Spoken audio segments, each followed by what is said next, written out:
మనకి హ్మ్. రీసెంట్‌గా ఢిల్లీ బ్లాస్ట్ తర్వాత కొంతమంది వైద్యులను పట్టుకున్నారు. ఆహ్, అంతా గూడా ముస్లింకి సంబంధించిన డాక్టర్ చదువుకున్న వ్యక్తులు, ప్రాణాలు కాపాడాల్సిన వ్యక్తులు. అలాంటి వాళ్ళకి ఎక్కడి నుండి ఇలా దేశాన్ని బద్దలు కొట్టాలి, దేశాన్ని పేల్చేయాలనే ఆలోచన బయట నుండి కాకుండా భారతదేశంలోని కాకుండా బయట నుండే వస్తుందనేది అందరి ఆరోపణ కదా! సో, ఇప్పుడు ఈ కబీర్ లాంటి వాళ్ళు కూడా ఇలా దేశాన్ని విచ్ఛిన్నం చేయాలి, దేశంలో ప్రజల్ని సపరేట్ చేయాలి, ముస్లింలు కానీ, హిందువులు కానీ, క్రిస్టియన్స్ కానీ ఎటు అటు చెడగొట్టేయాలి. ఇప్పటికే దేశంలో పార్టీషన్ అనేది కావాలనే ఆలోచన చాలా మందిలో ఉండిపోయింది.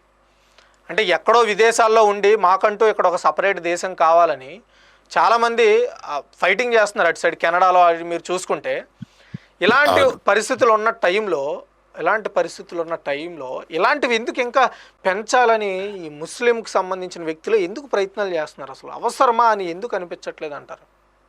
కబీర్ గారు ఎవరి ఎవరు సపోర్ట్ చేస్తున్నారనేది నాకైతే తెలియదు. ఒక్కటి మాత్రం నిజం. భారతదేశంలో గందరగోళం చేయటానికి, భారతదేశంలో డిస్టర్బెన్సెస్లు చేయటానికి, భారతదేశంలో అల్లర్లు పెట్టి, భారతదేశంలో డిస్టర్బెన్స్ క్రియేట్ చేయటానికి మనకున్న ఒకే ఒక శత్రువు, పెద్ద శత్రువు పాకిస్తాన్. అవును. దాన్ని మనం యాక్సెప్ట్ చేయాల్సిన అవసరం ఉంది.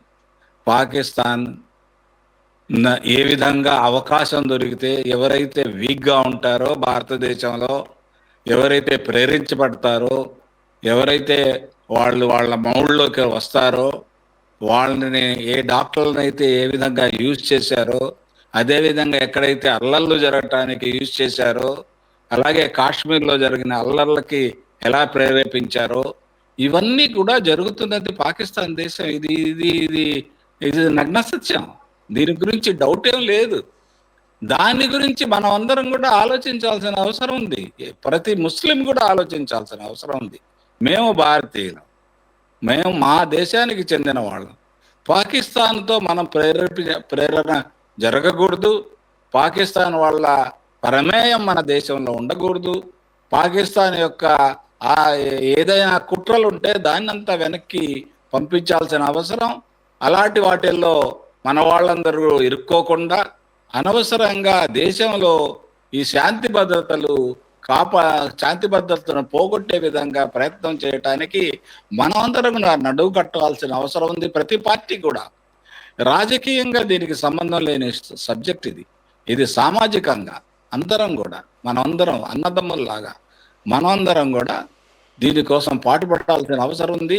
ఎవరైతే ఉన్నారో, ఏ పార్టీ వాళ్ళైనా, అది బజరంగ దళ్ అయినా, ముస్లిం లీగ్ అయినా, ఇంకేదన్నా పార్టీ కానీ, ఎవరైనా సరే, ఎవరు మీ దగ్గరికి వచ్చినా కూడా వాళ్ళకి నచ్చజెప్పాల్సిన అవసరం. ఇది తప్పు, ఇది మన అందరం కూడా కలిసి పనిచేయాల్సిన అవసరం ఉంది. మనం మర్చిపోదాం ఈ దేశంలో ముస్లిమ్స్ ఎవరో, హిందువులు ఎవరో, ఏమంటనేదో అన్నీ మర్చిపోదాం. మనం భారతీయులుగా బతుకుదాం, భారతీయులుగా మనం అభివృద్ధి చెందుదాం.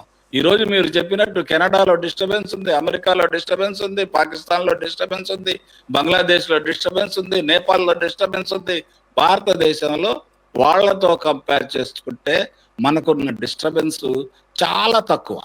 అలాంటి పరిస్థితుల్లో ఇలాంటిది ఏ మతం వాడు చేసినా, ఎవరు చేసినా కూడా మనం దాన్ని అడ్డుకోవాల్సిన అవసరం, దాన్ని నచ్చజెప్పాల్సిన అవసరం.